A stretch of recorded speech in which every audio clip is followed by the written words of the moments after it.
하나님을 믿는 사람이건 하나님을 믿지 않는 사람이건 흔히 교양 있는 사람이라고 하면 성경은 한번 읽어봐야 한다라고 추천도서 또는 필독도서로 권고됩니다.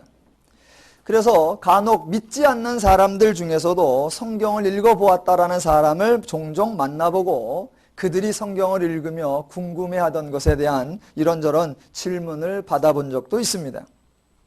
하나님을 믿지 않으면서도 성경을 읽어보신 그런 사람들의 반응은 좋게 표현하면 참 좋은 말씀이다 라는 것이고, 안 좋게 표현하면 다른 책들과 별로 다를 것이 없던데요 라는 그런 반응입니다. 성경이 다른 책들과 별로 다를 것이 없다라고 말하는 것은 성경을 정확히 보았다라고 말할 수 있습니다. 왜냐하면 성경의 이야기는 절대로 외형상 특이하지 않기 때문입니다. 혹자들은 성경을 읽을 때 뭔가 특이한 것이 있을 것이라고 기대를 하고 성경을 봅니다. 성경은 하나님에 관한 책이기 때문에 처음부터 끝까지 일반적이지 않은 뭔가 비범하고 신기한 내용으로 가득 차 있을 것 같은 그런 기대를 가진 사람들이 종종 있습니다. 특이한 사람이 등장하고 특이한 사건이 등장하고 특이한 상황이 전개될 것이고, 그때마다 하나님은 흔히 말하는 신출귀몰과 어떤 전능함과 어떤 신비로움으로 장엄하고 웅장하고 멋있게 등장할 것으로 예상을 합니다. 그런데 정작 성경을 읽어보면 그냥 사람 사는 이야기요, 하나님에 대해서 멋있게 화려하게 등장하는 것도 적으니까 그냥 뭐 사람 사는 이야기대, 그 어느 나라 이스라엘이란가 뭐 그 나라 이야기대 라고 반응을 보입니다. 예, 그게 제대로 본 것입니다. 구약 성경이라고 해서 고대 근동에 있던 주변 다른 나라들의 문화와 정치와 경제와 언어와 관습과 이런 것들과 전혀 다른 뭔가 희한한 그런 것이 있는 것이 아닙니다. 성경에 있는 제의법 당시 다른 곳에서도 있었고, 성경에 있는 계약법 당시 주변 나라에도 있었고, 심지어 하나님의 율법의 내용 그 당시 함무라비 법전에도 비슷한 내용이 많이 나옵니다. 사람이 사는 것은 어디나 다 비슷하기 때문입니다. 성경에 하나님의 모습, 하나님의 성품, 하나님의 속성, 하나님의 능력들이 웅장하고 드라마틱하고 장엄하게 그렇게 나오지 않습니다. 만약 성경을 통해서 뭔가 특이한 사람이 특별하게 사는 방식을 찾고 싶었다라고 하면 그것은 성경을 연구할 것이 아니라 우주인을 연구하면 됩니다. 그런데 한편으로는 또 성경이 다른 책들과 다르지 않대요 라고 말하는 것은 성경의 내용을 아직 파악하지 못했다라고 설명할 수 있습니다.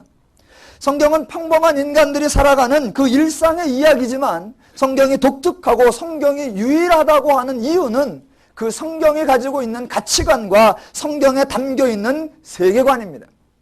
성경을 이해한다라는 말은 그 속에 어떤 나라가 있고 어떤 사람이 있고 어떤 사건이 등장하는가 그것을 아는 것이 아니라 그 사람과 그 사건과 그 말씀들이 무슨 의미인가, 즉 성경이 나타내고자 하는 하나님의 가치관, 하나님의 세계관을 이해해야 성경을 이해한다고 말할 수 있습니다. 성경에서 신기한 이야기 또는 전혀 다른 희한한 삶의 이야기가 아니라 동일한 인간의 삶을 통해서, 그러나 그 속에 하나님의 마음, 하나님의 관점, 하나님의 가치, 하나님의 기준을 확인하는 것, 그것이 성경을 바로 이해하는 것입니다.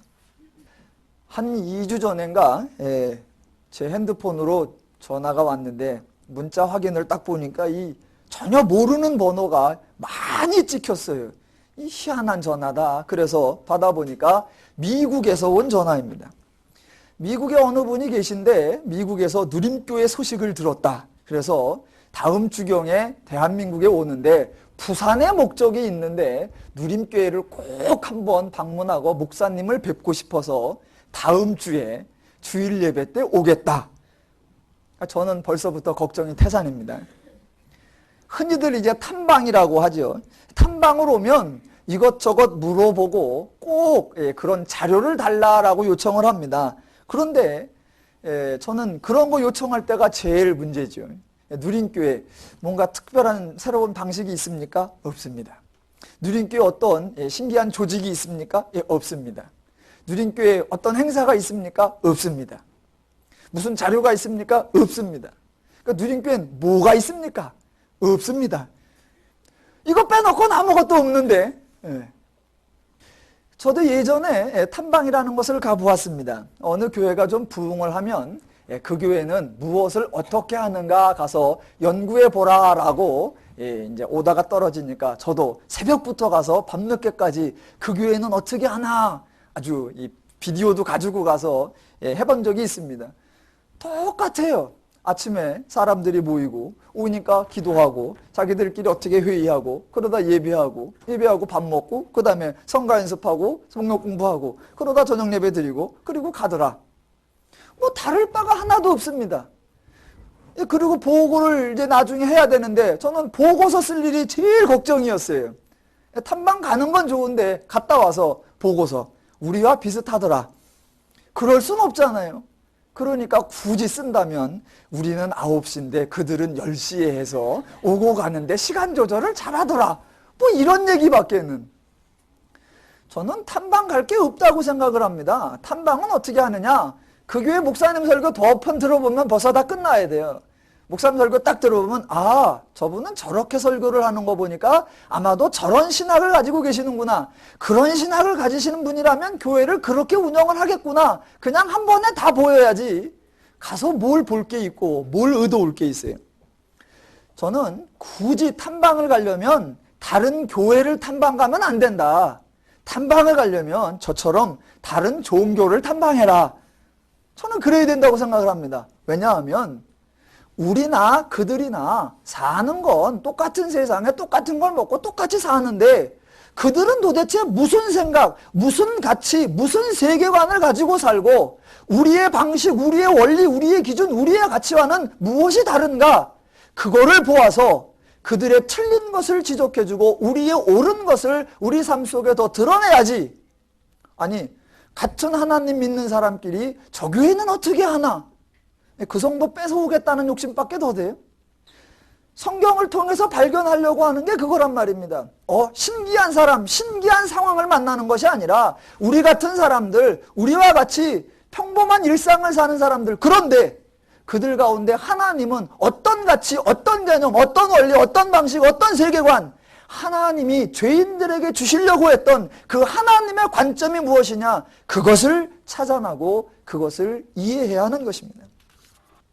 저희가 지금 사무엘하를 살펴보고 있습니다. 이제 거의 다 끝나갑니다. 그런데 사무엘하에서 만나는 이스라엘의 이야기는 신기한 사건이 아니라 저는 늘 신문을 보는 것 같다 그런 생각을 합니다. 한 나라가 있고 왕이 있고 백성이 있고 그러니까 왕에게도 또 좌파가 있고 우파가 있고 왕의 지지 세력이 있고 왕의 반대 세력이 있고 왕의 고륙지친이 있고 또 왕의 신하끼리도 왕이 몰래 신복을 세워서 자기의 오른팔을 삼고 또 한 사람을 내치려고 하고 그것을 알아차린 두 사람이 서로 음모하여 죽이려 들고 오늘날 우리들이 보는 신문에서 정치 일상사와 똑같습니다. 그런 일반적인 이야기들 중에 하나님이 말씀하시고 하나님이 가르쳐 주려고 하는 것이 무엇이냐? 우리는 그것을 찾아내야 하는 것입니다. 다윗의 왕정 후반기입니다. 이제 거의 나이가 들어가 왕을 물러날 때가 다 되어가는 그런 왕정 후반기에 자꾸 반란이 발생합니다. 왜 반란이 일어날까요? 나라가 대외적으로 불안할 때는 왕을 중심으로 잘 연합하다가 이제 나라가 안정되니까 내부에서 후계 구도가 이제 세력을 확장해가고 혹시 또 나이가 들어가니까 흔히 말하는 통치 말기의 레임덕 현상입니까? 오늘 20장에 새로운 반란이 일어나는데 그 반란의 주동자는 세바요, 지지자들은 이스라엘 10 부족들입니다. 그들은 왜 반란을 일으킬까요? 20장 1절에 보면 세바가 반란을 일으키는 이유가 이거입니다. 마침 거기 난류 하나가 있으니 베냐민 사람 비그리의 아들 세바라 하는 자라. 저가 나팔을 불며 가로되 우리는 다윗과 함께할 분이가 없으며 이새의 아들과 함께할 업이 없도다. 이스라엘아 각각 장막으로 돌아가라 하매입니다. 즉 이제 다윗에게서 우리가 얻을 분이가 없고 업이 없다. 즉 유업이 없고 유산이 없다라고 하는 겁니다. 그러면 세바와 그 사람들은 왜 유업을 찾고 왜 유산을 있어야 한다고 생각을 할까? 아주 간단합니다. 자기들이 살아가는데 어떻게든 조금 더 행복해지려고 하면 자기들의 목, 자기들의 분깃, 자기들의 유업, 자기들의 할당이 많아져야 한다라고 생각하는 것입니다. 누구를 왕으로 세우며 어떤 지도 체제를 만드느냐, 그것이 중요한 게 아닙니다. 누구를 왕으로 세우든 그가 나에게 유익이 될 것이며 어떤 지도 체제를 만들든 그것이 나의 행복의 보탬이 될 수 있겠느냐, 그 요구인 것입니다. 그런데 그 요구는 지독히 정상적이라는 겁니다. 그 요구를 나쁘다고 말할 수 있는 것이 아닙니다. 마치 속물 같은 인간들은 자신의 행복을 위해서 살고 성인 같은 사람들은 타인의 행복을 위해서 하는 것처럼 설명한다면 저는 그것도 자기 기만이요, 죄의 또 다른 교묘한 자기 자랑밖에 되지 않는다고 생각을 합니다.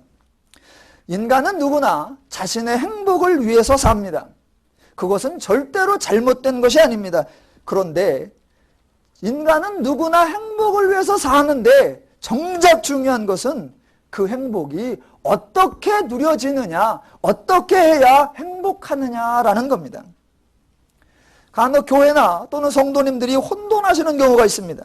세상 사람들은 자신의 행복을 위해서 살고 성도는 자신의 행복이 아니라 하나님의 영광을 위해서 살아야 한다라고 고백하는 것을 종종 듣습니다. 그래서는 안 됩니다.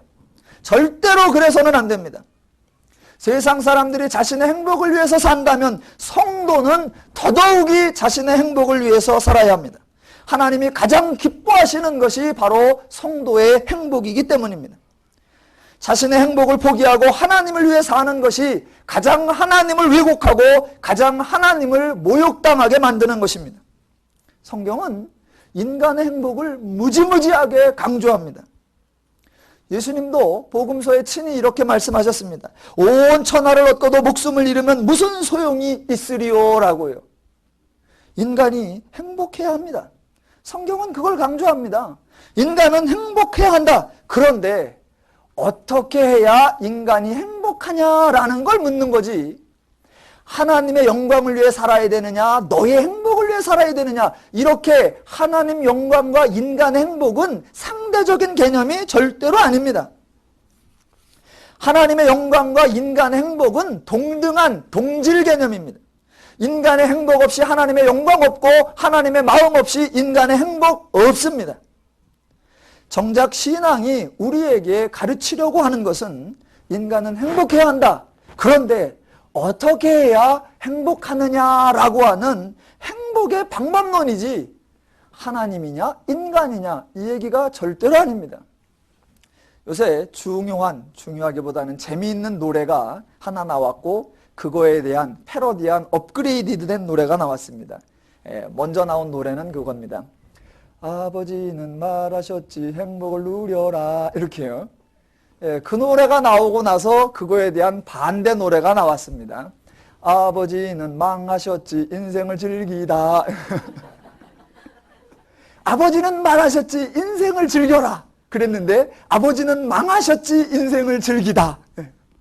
인간은 행복해야 합니다. 성경은 그걸 강조하는 거예요. 인간에게 기쁨을 주고 더더욱 풍성하게 하기 위하여 하나님이 오셨다. 인간은 행복해야 하는데 어떻게 행복할 수 있느냐, 그것을 하나님은 가르쳐 주려고 하는 겁니다. 이 이야기는 이미 성경에 나와 있습니다. 욥기에서 사단과 하나님의 대화도 바로 이것입니다. 하나님이 욥을 칭찬하자 사단이 시비를 겁니다. 욥이 절대로 까닭 없이 하나님을 믿을 이유가 없다. 다 하나님이 욥을 도와주셔서 그런 것이다. 만약 하나님이 욥을 도와주시지 않는다면 욥은 하나님을 저주할 것이다. 욥이 하나님을 믿는 건 까닭이 있다. 그 말이 맞아요? 틀려요? 맞습니다. 맞아요. 여러분, 저는 무조건 하나님을 믿어요. 이유도 없고 까닭도 없고 그저 바라만 보아도 좋아요. 무작정 당신이 좋아요. 환자요. 환자예요. 저도 절대로 무조건 안 믿습니다. 하나님 믿는 게 나에게 보탬이 안 된다. 안 믿어요. 목사 노릇하는 게 내 삶에 즐겁지 않다. 안 해요. 사람은 까닭 없이 하지 않습니다. 까닭 있게 하나님을 믿습니다. 그런데 그 까닭이 뭐냐라고 하는 겁니다. 사단이 말하는 까닭이냐? 아니요. 까닭이 있기는 한데 사단이 말하는 그런 까닭이 아니라 하나님이 말씀하시는 까닭이란 말입니다. 행복은 해야 합니다. 어떻게 행복하냐는 거죠. 사단은 그렇게 말했습니다. 하나님이 물질적 부유를 주고 경제적 번성을 주고 자녀를 주고 많은 건강을 주고 여러 가지로 주시니까 하나님을 믿지요. 그것 빼면 욥은 절대로 하나님을 안 믿을 것입니다. 이게 사단이 말하는 까닭입니다. 하나님은 그렇지 않을걸? 한번 해봐라. 욥에게서 욥이 가지고 있는 모든 것을 다 빼내버립니다. 하나님이 욥에게 주셨다고 생각하는 것, 사단이 보기에 욥이 하나님을 믿는다고 생각하는 까닭을 다 제거합니다. 그런데도 욥은 여전히 하나님을 믿습니다. 왜냐하면 욥은 그렇게 생각하는 겁니다. 그런 것 좋다, 중요했었다, 나에게 있으면 더 좋았었다. 그런데 그런 것은 있다가도 없어지고 없다가도 있는 것이다. 그런 것들로 인하여 내가 하나님 믿기를 포기하지 않겠다. 왜냐하면 그런 것은 말 그대로 있다가도 없고 없다가도 있지만 하나님의 마음, 하나님의 심정, 하나님의 속성, 하나님의 원리, 하나님의 성품이 없다면 나는 그런 것을 가지고도 불행할 것이기 때문이다. 욥은 거기에서 승리하는 겁니다. 까닭이 있습니다. 사단의 까닭이 아니라 하나님의 까닭으로. 자, 오늘 본문에서 세바와 이스라엘 백성들은 반란을 일으킵니다. 행복을 위해서요. 예, 좋은 목적입니다. 그런데 그 방법이 옳았느냐라고 하는 것, 그 방법이 어떻게 틀렸으며 성경은 뭐라고 가르치느냐라는 겁니다. 이스라엘이 반란을 일으키는 근본 이유는 이스라엘 백성들이 사울을 왕으로 요구할 때의 심정과 똑같은 것입니다. 이스라엘이라고 하는 나라는 하나님의 신앙 공동체입니다. 그런데 그 하나님의 신앙 공동체인 이스라엘이 하나님의 주관하심 아래 하나님의 원리로 하나님의 은혜를 누리는 삶을 포기했습니다. 왜 하나님의 신앙 공동체된 자신들의 정체성을 포기하느냐? 이유는 너무나 간단합니다. 문제에 대한 원인을 잘못 깨달았기 때문입니다. 하나님은 인간의 문제의 본질은 죄이고 행복하기 위해서는 그 죄를 이겨야 하고 그 죄를 이기기 위해서는 하나님을 알고 하나님을 믿고 그래서 하나님의 심정, 하나님의 마음으로 살아야 서로가 행복할 수 있다라고 이스라엘에게 가르치셨습니다. 그런데 이스라엘은 그런 하나님의 가르침대로가 아니라 전혀 다르게 생각하고 있었던 것입니다. 죄가 문제가 아니라 나라의 체제가 문제다. 나라가 주변에 있는 이방 나라들처럼 왕정으로 되어 있지 않으니까 나라가 불안정하고 그 결과 우리가 불행한 것이다. 그래서 왕을 달라고 요구했었습니다. 그래서 사울이 왕이 됐어요. 왕이 있으면 반란을 안 일으켜야 되잖아요. 자, 잠깐 동안 왕이 있어 나라가 안정되고 살만했습니다. 그랬는데 사울이 미쳐버렸습니다. 아, 이 미친 사람이 우리 왕이 돼서는 안 되겠다. 불행 중 다행히도 그때 다윗이라고 하는 사람이 나타났는데 훨씬 나은 사람이에요. 예쁘고 멋있고 준수하고 싸움 잘하고 노래 잘하고 시도 잘 짓고 꼭 이 자기들이 보기에 너무너무 좋은 왕이에요. 그래서 와, 그래, 사울이 아니면 어떠냐? 다윗이라도 우리의 왕이 되어 잘만 다스려주면 좋지. 그래서 인정을 했습니다. 자, 또 다윗이 들어와서 나라를 안정시키고 자기들을 행복해 주었습니다. 그랬는데 나이가 서서히 늙어가니까 이제 백성들은 안중에도 없고 자기 애들만 관심을 갖는 것 같고 나라는 점점 불안해지는 것 같단 말입니다. 그러니까 이스라엘 백성들은 또다시 요구하는 겁니다. 이제 다윗으로는 안 되겠다. 새로운 왕이 있고 새로운 지도자가 있고 새로운 리더가 나와야 우리가 분깃이 있고 유업이 있겠다라고 요구하는 것입니다. 하나님은 이스라엘 백성들의 요구를 들어주셔서 사울도 세웠고 다윗도 세웠습니다. 그런데 백성들이 요구한 것과 하나님이 왕을 세운 이유는 전혀 다른 겁니다.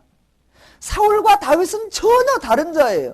하나님이 사울을 세운 이유는 봐라, 사람으로 되는가, 봐라, 체제로 되는가, 안 된다라는 걸 보여주기 위해 사울을 세웠고, 다윗을 세우는 이유는 봐라, 하나님이면 되지 라는 걸 알려주기 위해서 그렇게 왕을 세웠는데 이스라엘 백성들은 그 차이를 구별해내지 못하는 겁니다. 사울이어도 되고 다윗이어도 되고 누구이어도 된다. 그래서 압살롬이 반역을 일으킵니다. 압살롬이어도 된다. 하나님이 세우셨냐 하나님이 안 세우셨냐, 이게 하나님의 원리냐 하나님의 원리가 아니냐, 그런 걸 따지는 게 아닙니다. 다윗은 이제 말년이 되어가는데 젊고 싱싱한 압살롬이다. 그럼 압살롬이면 되지. 반역이 일어나는 겁니다. 그러다 또 진압되자 이제는 세바가 들고 일어납니다. 세바, 그럼 이제 새로운 사람이 와서 우리를 나아주게, 더 나아지게 해줄 수 있다면 그 사람이면 좋지. 이게 인간들의 방식입니다. 세바와 이스라엘 백성들은 자신의 행복을 추구하기 위해서 왕이 바뀌어야 된다라고 생각을 했던 겁니다. 왕이 바뀌면 새로운 삶을 살 수 있을 것이라고 생각을 하는 것입니다.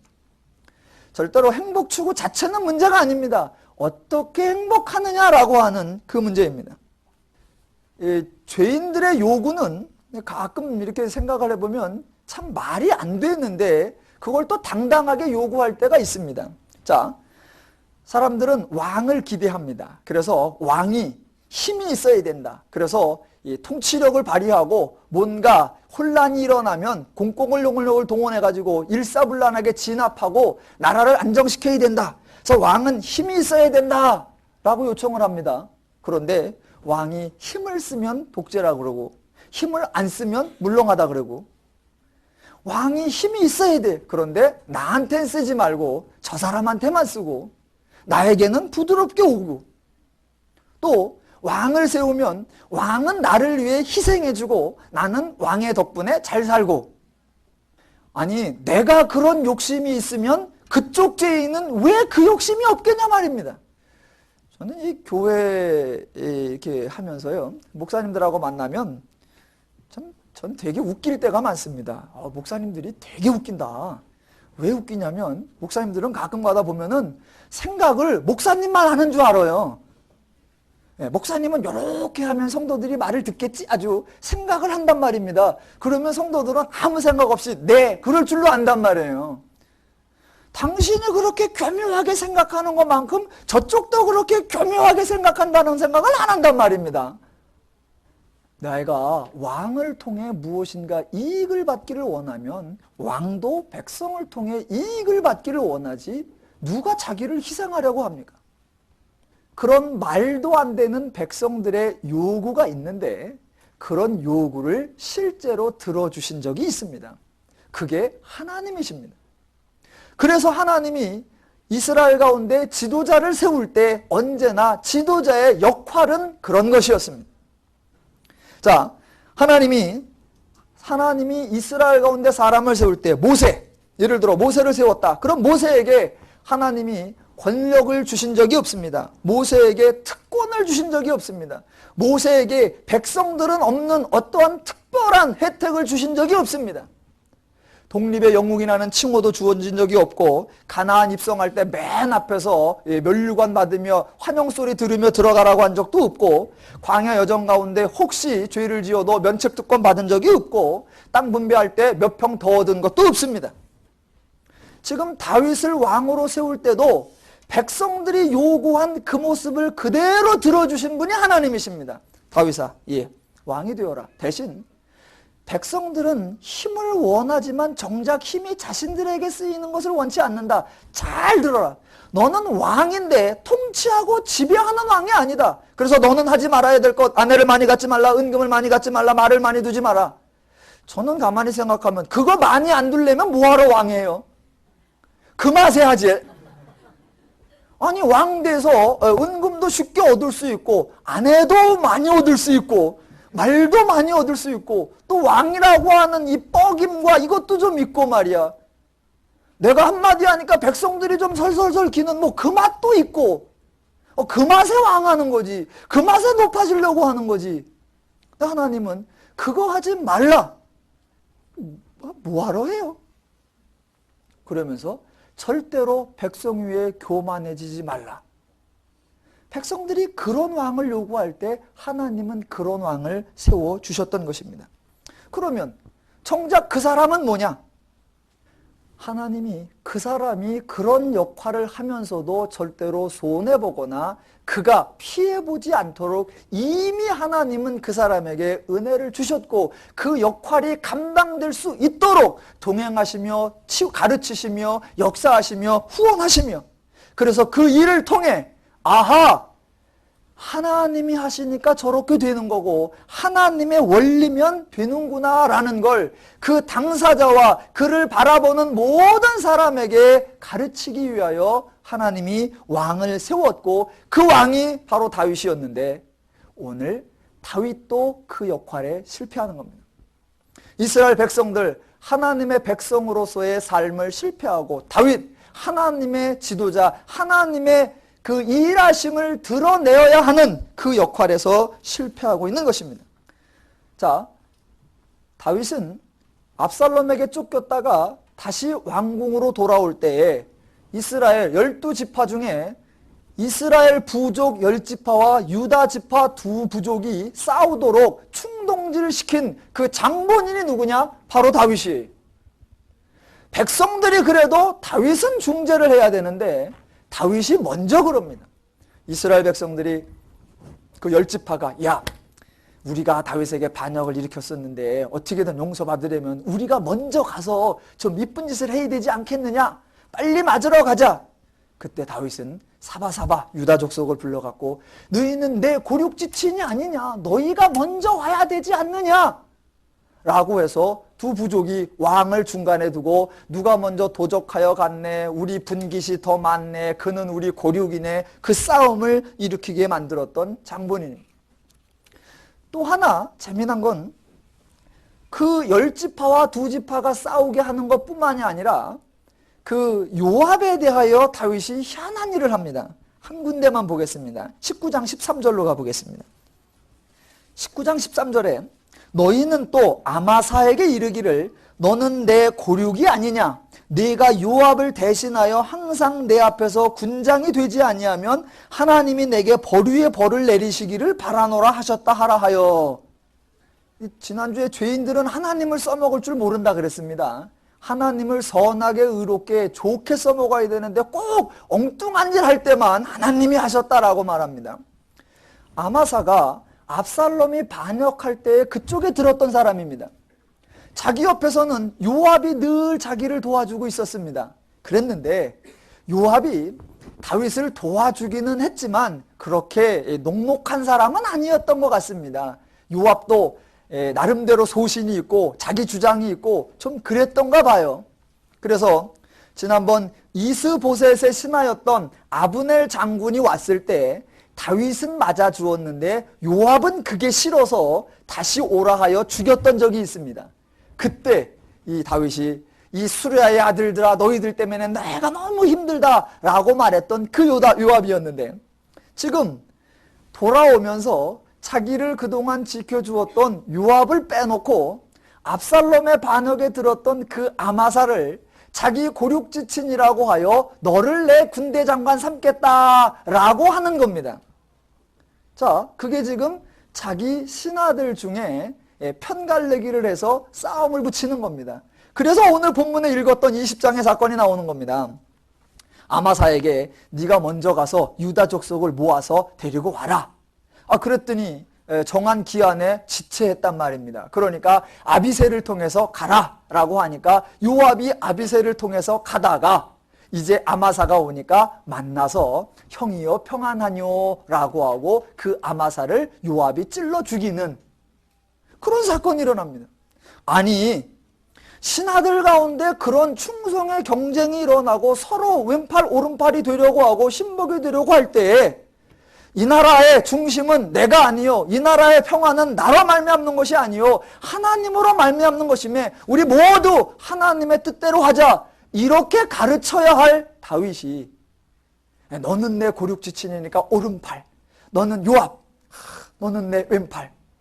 또 반대로 할 때도 있죠. 요압, 네가 내 오른팔이다. 그래서 요압이 좋아했습니다. 그랬더니 속으로 나는 왼팔잡이다. 지금 성경은 이스라엘의 실패와 다윗의 실패 모두의 실패를 보여주는 겁니다.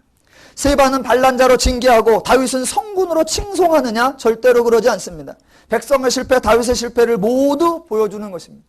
우리가 이렇게 구약 성경을 보면서 확인할 수 있는 것, 죄가 얼마나 뿌리 깊으며 인간은 어떻게 죄를 이길 수 없구나라는 것을 깨달을 수 있는 겁니다. 이스라엘만큼 은혜 받은 민족이 어디 있으며 다윗만큼 하나님의 역사를 많이 체험하고 사랑받은 자가 어디 있습니까? 그런데 그런 이스라엘도 실패하고 그런 다윗도 실패하는구나. 죄가 얼마나 강한 것이며 우리가 죄를 스스로 이길 수 없구나. 왜 예수님이 오셔야 하는지, 왜 하나님의 은혜가 동원되어야 되는지, 왜 십자가 사건이 일어나야 하는지, 왜 우리가 주의 만찬을 기념해야 하는지를 오늘 본문에서 또 보여줍니다. 자, 다윗은 세바의 세력을 두려워했습니다. 12개 지파 중 10개 지파를 동원해서 반역을 일으키니까 상당히 위축되었던 것 같습니다.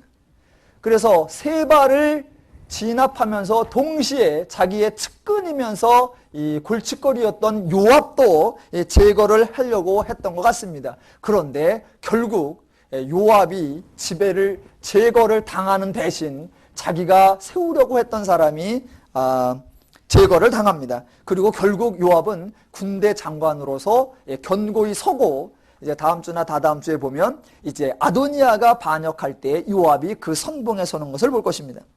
자, 이스라엘이 실패하고 다윗이 실패할 때에 하나님은 다윗을 어떻게 대하시느냐라는 것입니다. 하나님의 의도와 전혀 다르게 행동하는 그런 다윗을 보시면서 하나님은 다윗을 미워하셔서 버리실까?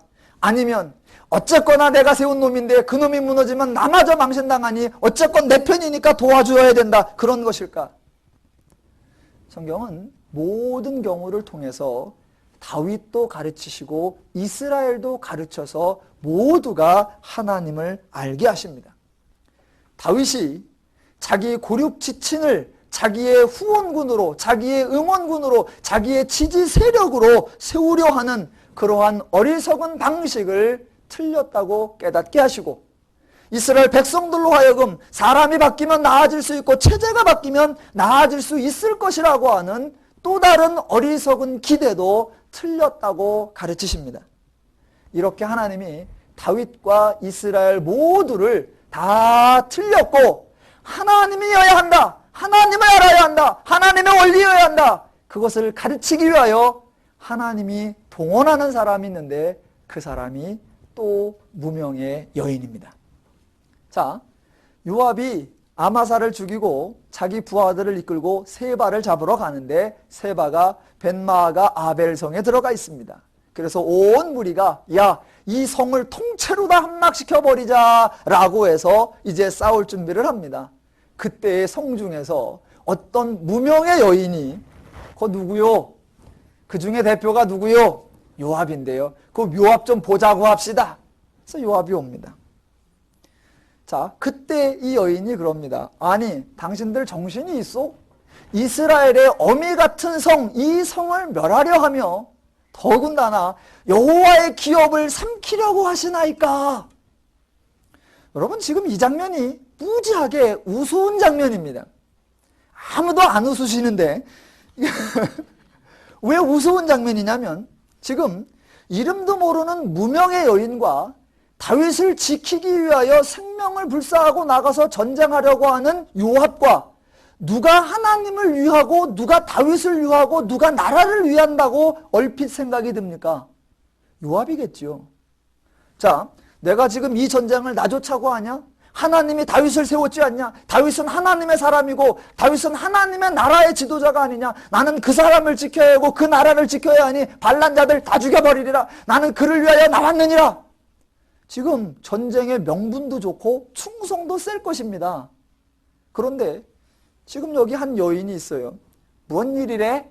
무슨 일인지도 모르고 누구래? 뭔지도 모르고 아무것도 모르는데 그 사람이 말하기를 나는 이스라엘의 화평과 충성 중에 있는 사람으로서 라고 얘기를 하고, 왜 여호와의 기업을 삼키려고 하느냐라고 지금 말하고 있습니다. 자, 그래서 그 여인과 모압이 대화를 통해서 사실을 확인합니다. 아, 세바가 반란이었다. 알았다. 그래서 그 여인이 성중에 있는 사람들에게 지혜롭게 설득해서 세 발을 내어주어서 죽게 하고, 그리하여 온 전쟁이 반란이 진압되고 나라가 평화롭게 됩니다. 잘 보십시오. 다윗으로서는 망신 대망신입니다. 어떻게든 왕권을 지지하기 위해서 내 측근 세력이 있어야 되니까 고륙지친을 내 측근에 두어서 그들로 하여금 내 후원 기반을 든든하게 다져야 되겠다. 아마사 그를 내 신복 중에 신복으로 두려고 했었죠. 그랬는데 정작 자신이 두려워하던 그 세 발을 진압시킨 건 요압도 아니고 아마사도 아니고 자기 유다 족속도 아니고 누구다?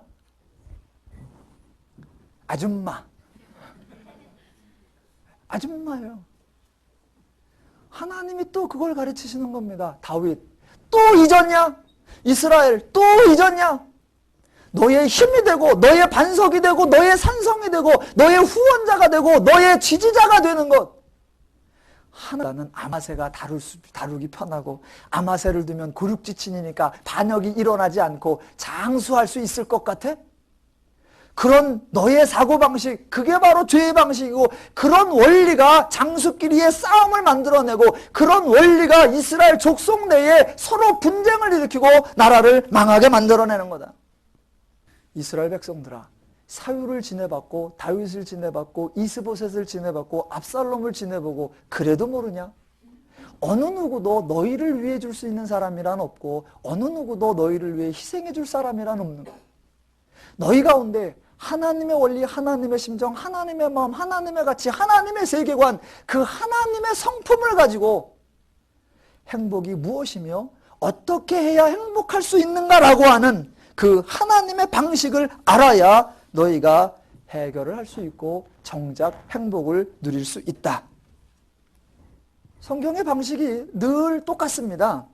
이스라엘 가운데 사사들 시대에도 하나님이 그 이스라엘 모든 백성이 철번거 900승이 몰려오는 그 군대를 향하여 아무 대책이 없을 때 아줌마를 통해서 그것을 평정시켰었고, 또 압살롬이 반역하여 도망가 있을 때 그 다윗에게 왜 압살롬으로 하여금 하나님 앞에 버림받은 자처럼 되게 있게 하나이까? 라고 가리키며 돌아오게 할 때 그때도 들어쓰신 게 드고아의 한 여인이었고, 지금 하나님 대신에 다른 어떤 인간의 세력들을 자신의 힘의 그 원동력으로 쓰려고 할 때 또 하나님이 동원하시는 게 아줌마입니다.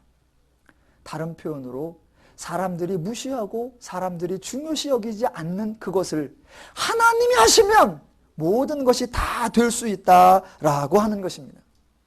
조금만 더 나가볼까요? 그러면 이 여인은 누굽니까? 말 그대로 무명의 여인입니다. 아무 이름도 없고 아무 상급도 없습니다. 저는 고민을 해봤어요. 야, 이 여인은 그렇게 하나님의 중재자로서 다윗을 깨우치고 이스라엘 백성을 깨우쳤는데 그가 받은 상은 무엇일까? 성경엔 아무것도 없습니다. 왜 없을까? 수고했으면 상을 줘야지. 없어도 됩니다. 왜냐하면 그녀는 이미 평안하게 살고 있기 때문입니다. 감사합니다. 아멘을 해주셔서. 오늘날도 많은 사람들이 자신의 힘의 근원을 엉뚱한 데서 찾고 자기의 동역자들을 엉뚱한 곳에서 찾습니다. 제일 답답한 건 목사들끼리도 이 동기가 중요해. 신학교 동기가 있어야 연약할 때 힘이 되어주고 뭐 정치할 때도 표도 몰아주고 동기가 중요해. 그건 군대 얘기죠. 군대 얘기. 하나님의 사람들의 힘의 원동력은 오직 하나님이시고 하나님이 함께 하실 때 어느 누구라도 어떤 상황이라도 하나님이 역사하셔서 형통케 하며 평안케 하며 풍요롭게 하며 자유롭게 하실 줄로 믿습니다. 하나님을 아시고 하나님의 원리대로 사셔서 하나님의 은혜를 풍성히 누려가시기를 주님의 이름으로 축원합니다.